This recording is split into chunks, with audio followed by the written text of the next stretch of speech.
I'm here at the Enjoy Center in the Moonflower Room with Lewis Lavoie, Phil Elaine, Paul Lavoie, who are the Mural Mosaic team.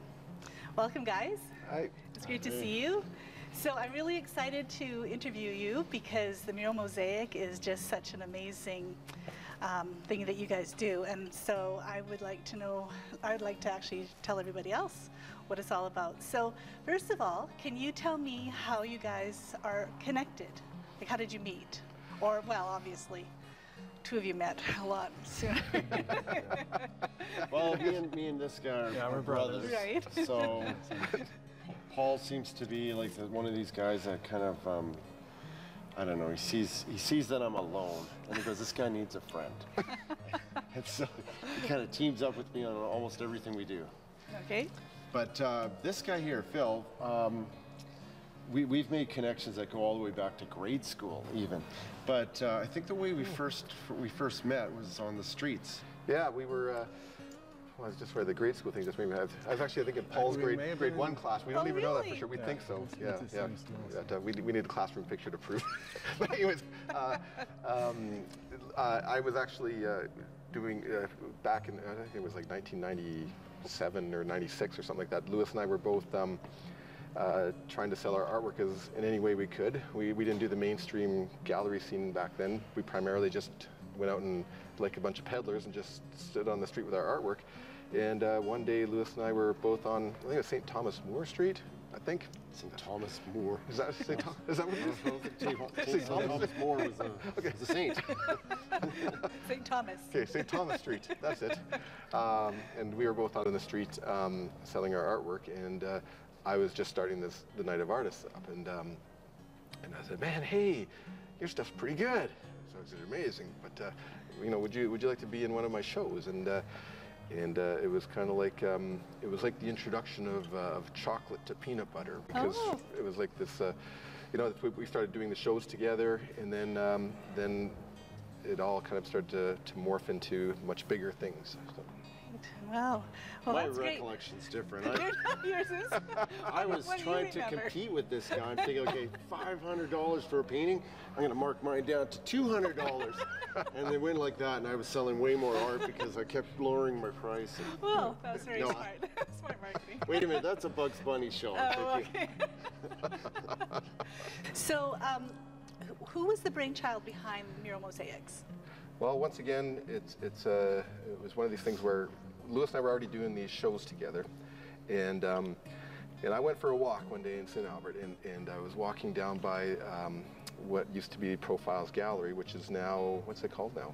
I don't even know. Art Gallery. Hang on a second. No, Art Gallery of St. Albert. Art Gallery of St. Albert? No, it was actually down by, what's that? The Art Beat. Art Beat. The Art Beat. Sorry. Yeah. The old Art Beat. Yeah, it's it's External Affairs now.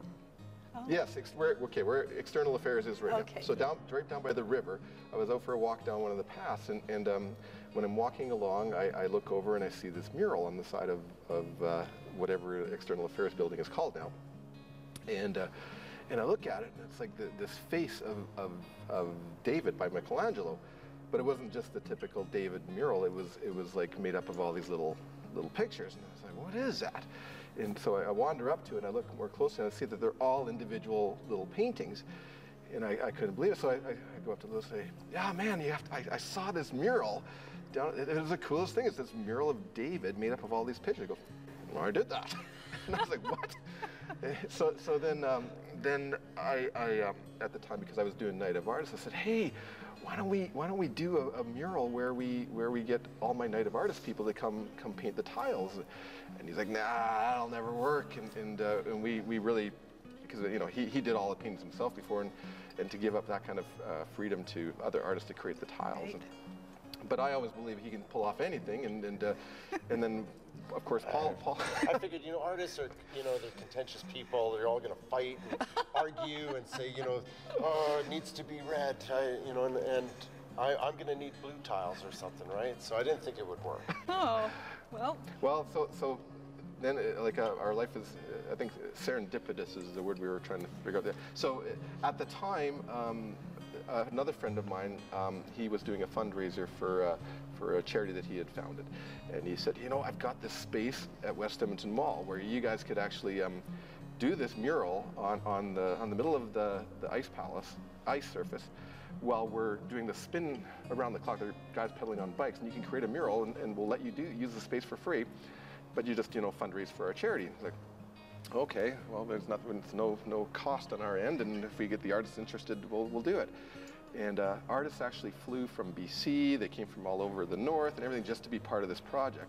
So we set up a grid on the floor of the ice palace, and Paul arranged to getting all these easels and everything all set up, and we had to get all these boards cut, and Lewis had to design the mural. And then we decided to do the mural not just over a long period of time, but we decided, well, because it's our first one, let's do it in 24 hours. So we had to paint this whole mural in a 24-hour span, and we'd never done it before. Oh, wow. And so artists set up their easels all around the perimeter of the grid and painted away like a symphony, and then it just went from there. And it was pretty nerve-wracking. Actually, you know what? I wasn't part of the Mural Mosaic at all then, but I remember that. Do you? Yeah, I do. I remember that. That was a really big deal. The thing I remember is not getting any sleep. So we worked really late into the wee hours to get this thing organized. Right. And then we went into a 24-hour paint-a-thon. So we had already not had like I don't know, like 20 hours of sleep. And then we go for another, like, was it 40, 45 hours of no sleep? Wow. And we're kind of like this weird duo. It's like we're crying or walking around. Oh my gosh, it's so beautiful, and it's not gonna work. And it was pretty emotional, yeah, because of the lack of sleep, I think. Yeah. So how do you come up with the whole idea, like the picture itself? Like, do you do that, or do you do it as a team? Do you come up with the idea, or? It's the overall picture is always hard, because I feel like because everybody's participating in the mural, you want to say something that's going to represent what everyone's art's going to be when it all comes together. Right. So it's a real difficult decision to make, and so we do a lot of discussions.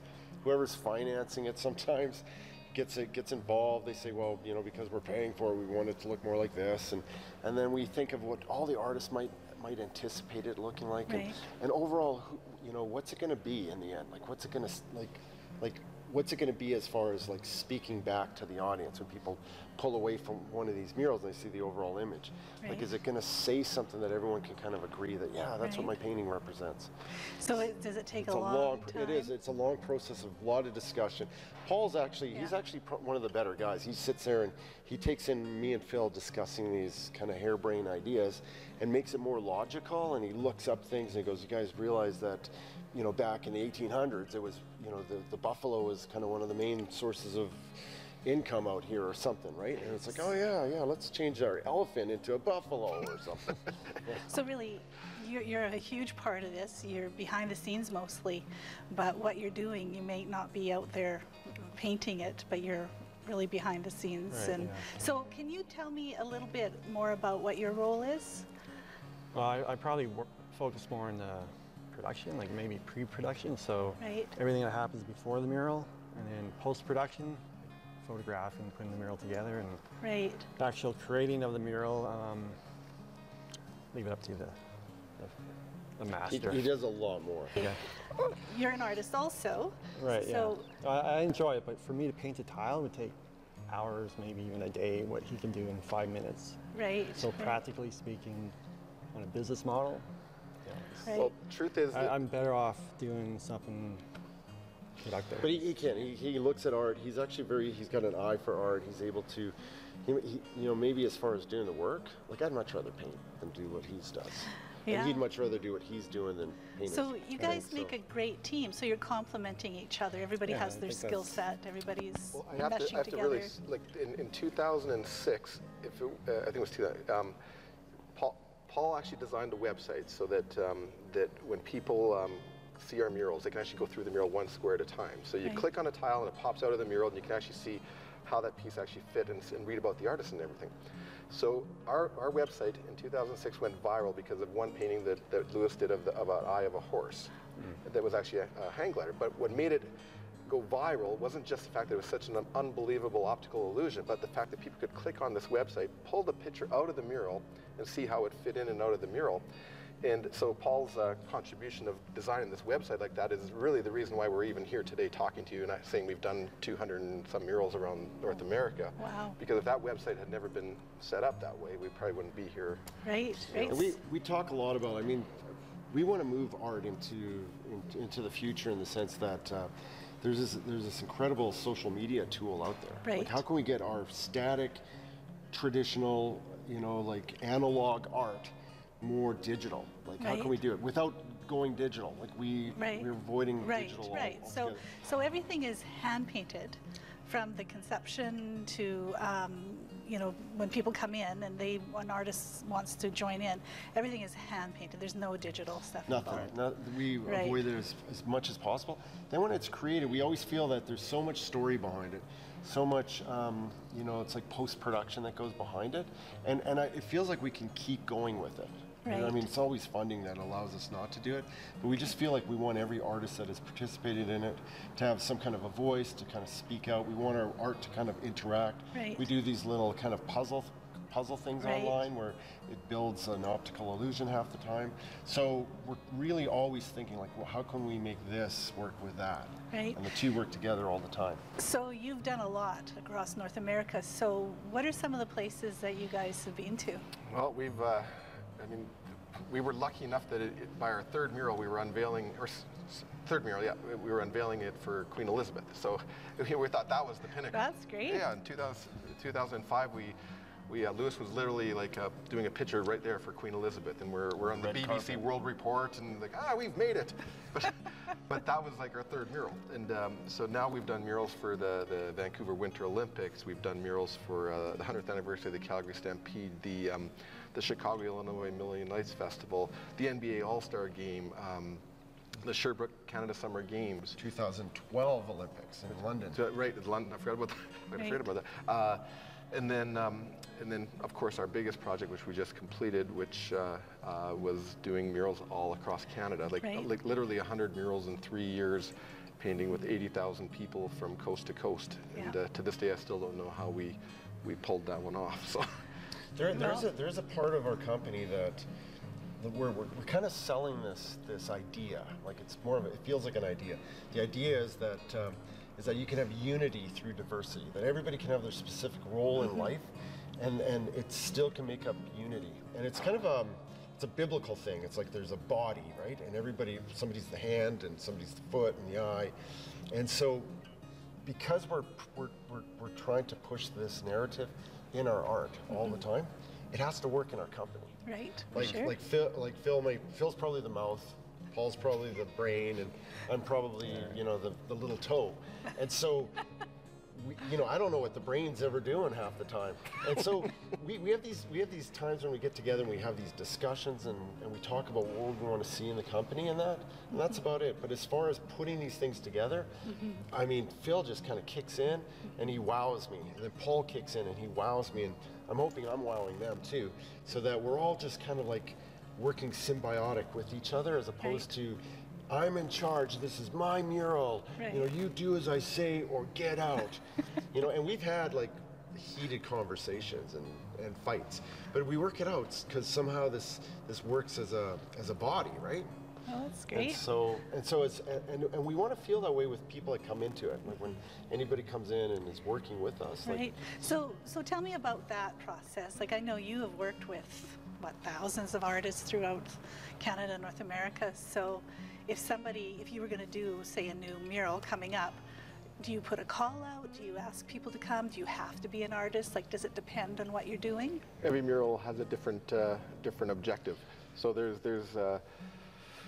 murals where we're working with professional artists, where they take a year to create, where they're all working for weeks on end on one individual painting. Then there's community murals where we make them in for 3 days, and where you're working with everything from babies all the way up to seniors, and everybody's just putting their thumbprint, or Lewis uses their creative DNA into the mural. So it actually is more about the feeling of community, where they all just come together to create one unified image with our guidance.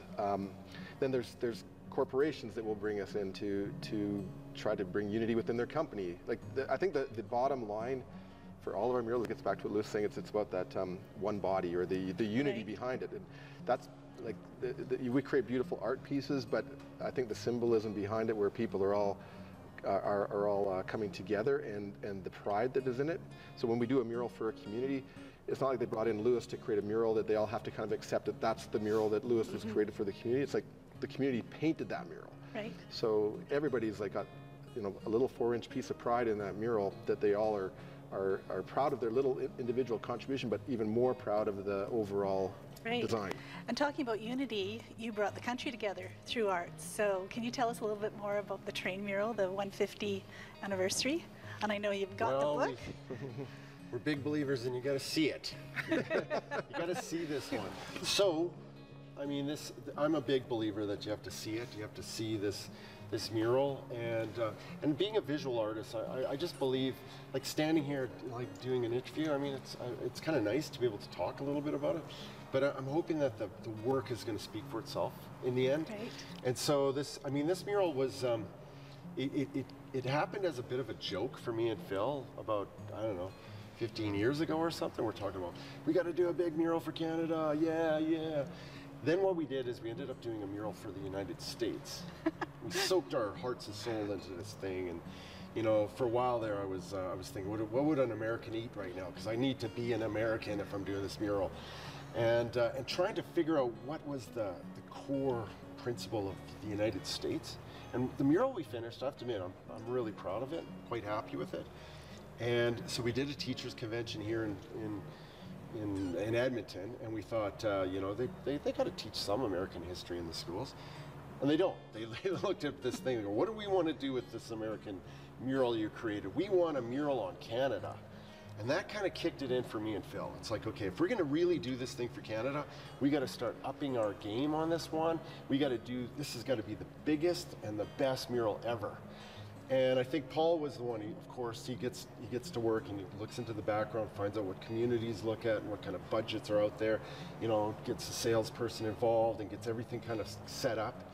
And then it was like, okay, if we're going to do this, we do it on this date when Canada celebrates an anniversary, because everybody wants to see the country come together again.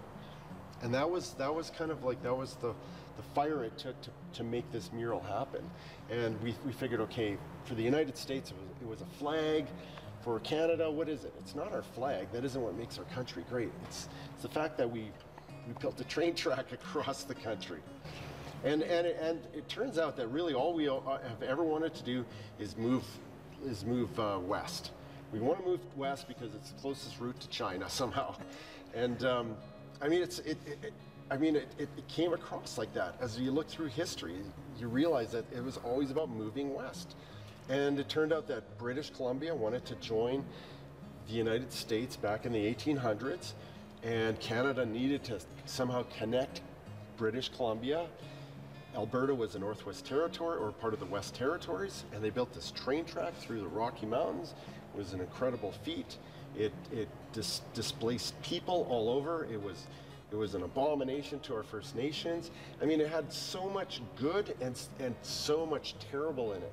So that when we decided to do this train, we considered all these factors, and we thought this will be a positive train. This is going to bring people together, families together. We're going to paint this thing, and then once the calls started coming in to do these around the community, we didn't know how we were going to do like 5 murals in 1 month. It takes us 1 month to do 1 mural. Right. And so this is where the symbiotic relationship kicked in. I never talked to Phil. It was like he could read my mind. And I would just expect him to set up these workshops and line up all these artists. And Paul he was kind of like working the headquarters and making sure things were being sent out. And he would go and do workshops. And I mean, it was just Harry-Carry, hey, Phil? Mm. But it all came together in an amazing way. So where in Canada have you painted these murals? So what cities have? We basically coast to coast. So we did murals in Victoria.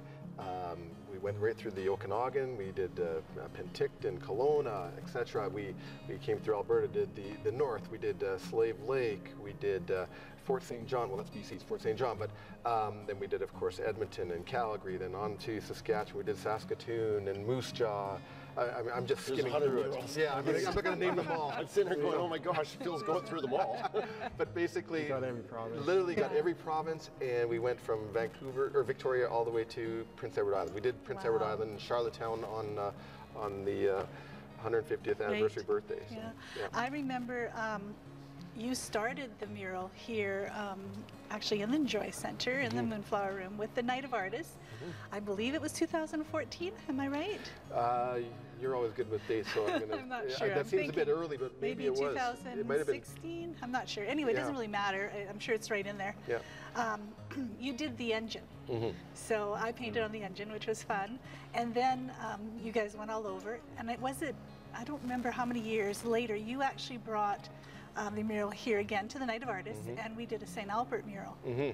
So the community of St. Albert came out, and everyone painted a mural, a little piece in the mural, and then just recently, who bought it? Was it the Rotary Club, right? The Rotary Club sponsored the mural, yeah. So they and the city provided a home for it. So after all these years, it was kind of like St. Albert.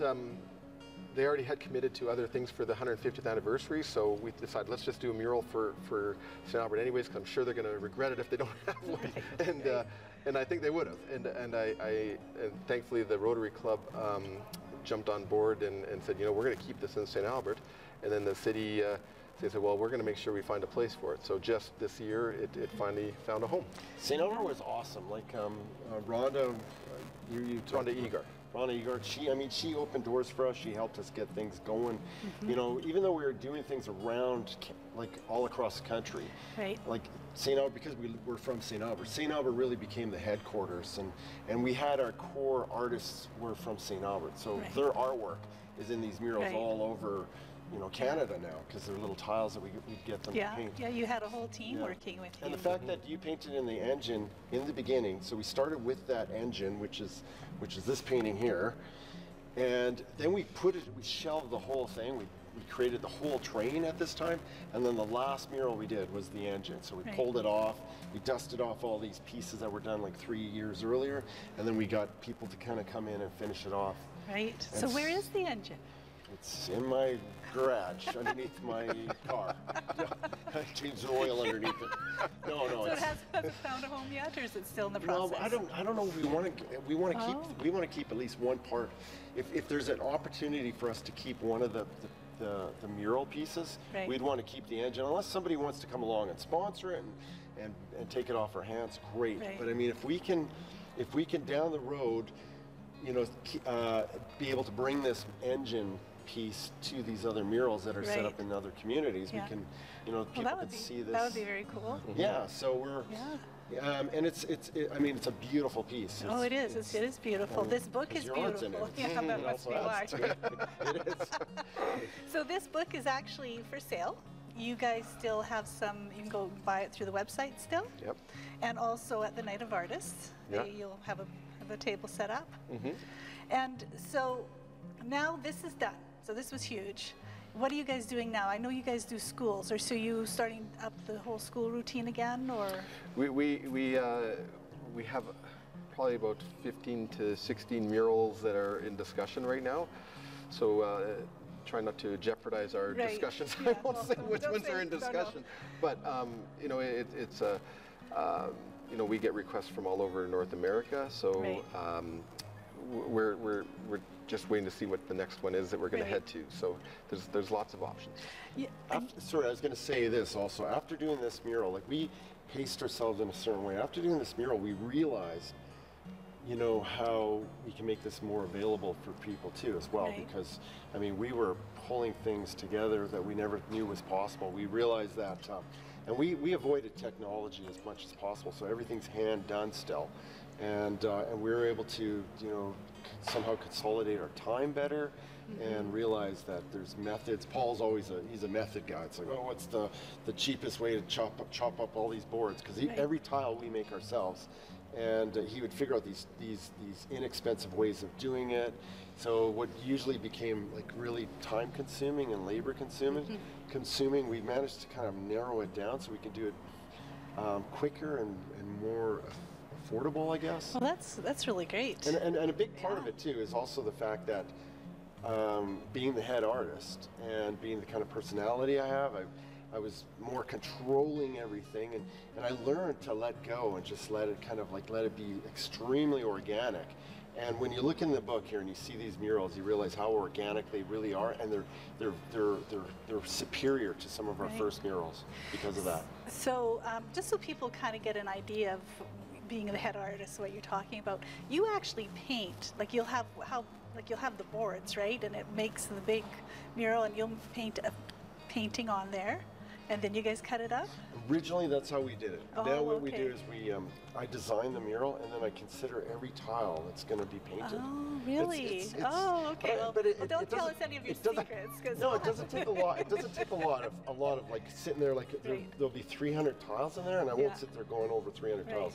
I group them into big lumps in my head. I go, okay, we need green here, we need blue here, and this part here is complicated because there's lines connecting and there's shadows and whatever. And then I start to, that's the part that I'll spend most of my time figuring out, how are we going to get this done? Who's going to paint those tiles that can actually pull it off? And that's the biggest challenge. And I have to ask, now I know you've had thousands and thousands of people paint, so who are some of the famous people that have participated? Well, Roth, TV host. Besides me. Well, now TV. Well, we've had everything from Premier Ralph Klein to we've had Olympians like Clara Hughes. We've had Jan Arden, Sarah McLaughlin, Rick Mercer, the Bare Naked Ladies. We've had people that have been involved but not necessarily painted, like Mike Myers and Dan Aykroyd have been involved with our murals. Like it's a pretty extensive list of like NHL players, like that kind of thing. And like Robert Bateman. Robert Bateman, of course, and the artists. We have Robert Bateman. Yeah. He's one of quite a few. Ron Charlesworth. Joe Fifard. Vladimir Horek. These are all like amazing international artists. So, oh wow! Well, that's really exciting. Well, I'm really happy that I'm in some of them. So I sort of feel like I can rub elbows with some of these famous people. Exactly. So that's really great. We have this belief that everybody can paint in this. And the ones that I thought were really cool was when we were in I don't know, down east somewheres, and they said, would you mind what is it? The CNIB. CNIB. Would you mind if they came in and painted some tiles? So we had all these blind people come in and paint tiles, and I'm thinking, this is cool. This is what it's all about. Now I have, and this one lady, she painted a self-portrait. She sat there and felt her way through this painting, and when it was done, it was amazing. It was it looked like a person, and it kind of looked like her, except for she used green for the skin. But it was amazing. And now, after having these blind people paint in the mural, nobody has an excuse. Like when I have a teacher that goes, "Oh, my students can do it. They're way better artists than I am. I'm not an artist." It's like, well, blind people painted in this. You can do it. So anybody can. Well, that's great. Well, I am really happy that you guys came out today and agreed to the interview, and we can learn a little bit more about the Mural Mosaics, and people can come down to the Night of Artists and buy the book. Will you be there, or you? Yeah, well, Lewis is going to do a live painting out here. Oh, yes. Yeah, you should tell us a little bit about that. Yeah, leave comments in the. Do you have a comment thing of what you would like to see done for the Night of Artists, and I'll maybe paint that. Well, that's great. Yeah. So there's another reason to come to the Night of Artists. So thank you very much, guys. I wish you all the best luck. I think you guys will keep doing this for years and years, I hope, and we'll see murals everywhere. So when you go to the service place, you can go into the arena, and on the wall you'll see the beaver, which is the St. Albert's mural. That's right, that's this one right here. We'll see if we can find it. Time. Here we go. That's more in Turn the page, it's the next one. There it is. There it is. Yeah. There's the beaver. That's in Service Place here in St. Albert. Beautiful St. Albert. Yeah. Built on the Beaver's Dam. Well, thanks a lot, guys. This has been fun. Thanks, Memory. Thank you. Thank you. I'm Memory Roth with Art in the City, and this has been TV7.ca.